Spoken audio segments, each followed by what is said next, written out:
Hey guys, how you doing? It's Gavin here from Start Fresh Personal Training, and this video is going to be around about static stretching. So I did a video earlier regarding dynamic stretching, and that's really important to do before the workout. And this one is going to be more static stretching, which is going to be done after the workout. And this is really important for if you've got anywhere that's kind of tight, so you've got tight hamstrings or hip flexors, in order to get a good adaptation of stretching, you need to be doing these stretches.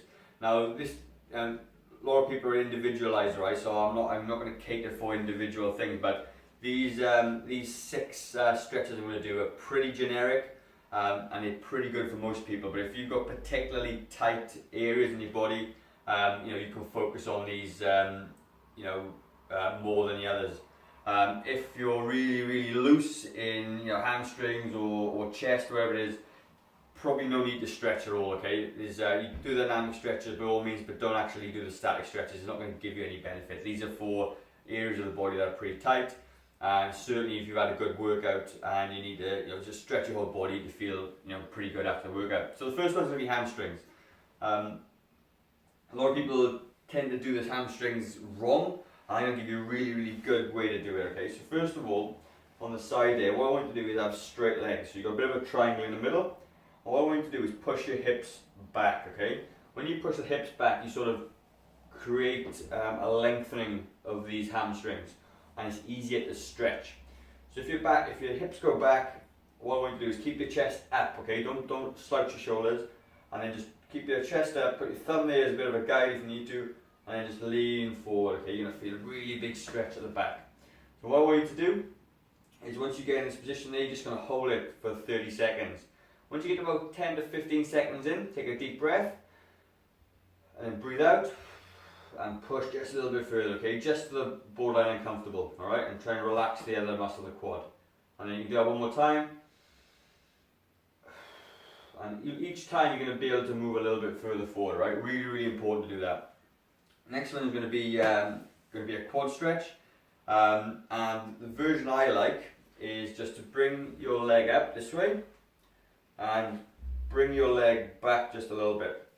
Once your leg is back, you're going to feel a stretch straight away. A lot of people try and do their quad stretch this way. If there's a bit of a crease or a bit of a bend in this area, you're not really stretching your quad. So I want you to try to bring it back.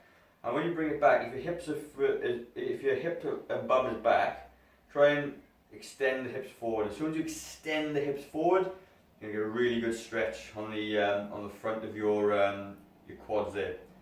You're going to hold that just a little bit. Okay, 30 seconds again. Once you're 10 seconds in, take a big deep breath, and as you breathe out, just push gently into that, and you're going to find more of a stretch.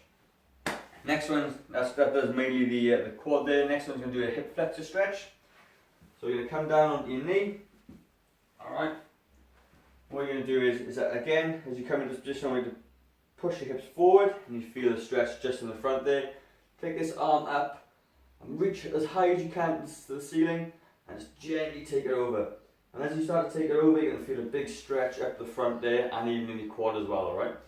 Again, after 10 seconds, take a big deep breath in, and then take it out a little bit further, okay? Don't bend this way, bend up and across, and you're going to feel a really big stretch there.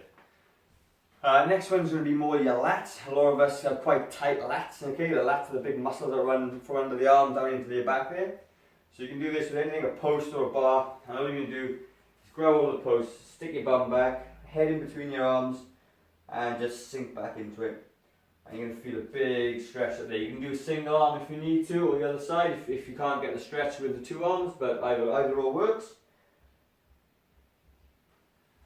And that's how you're going to stretch that back out. Next one's going to be your lumbar spine, right? So it's a very similar exercise that we did on the dynamic stretching, but this time you're going to hold it just a little bit.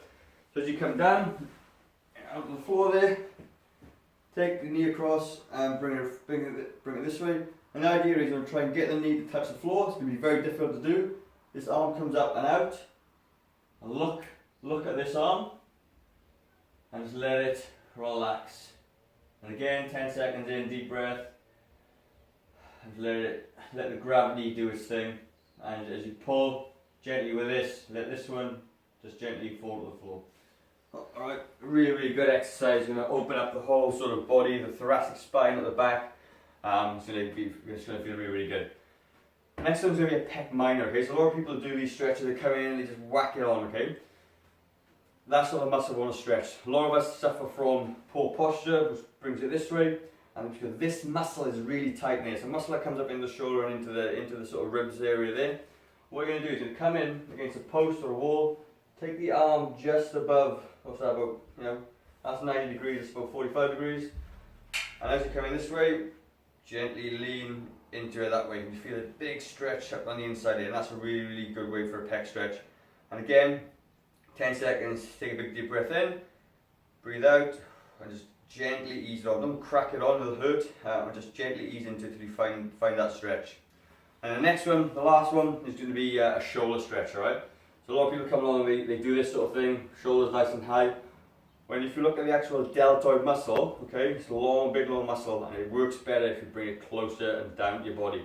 So bring your shoulders down and bring it across, you feel the stretch a lot more than if you do up there. Same on this side, if you don't bring it up across, bring it down and low. With the thumb as well, turn the thumb over to get some internal rotation, and you find as you bring it, you get a really good stretch along that shoulder. It actually feels really nice, alright? So, there's actually seven stretches there, not 6, as I do apologise.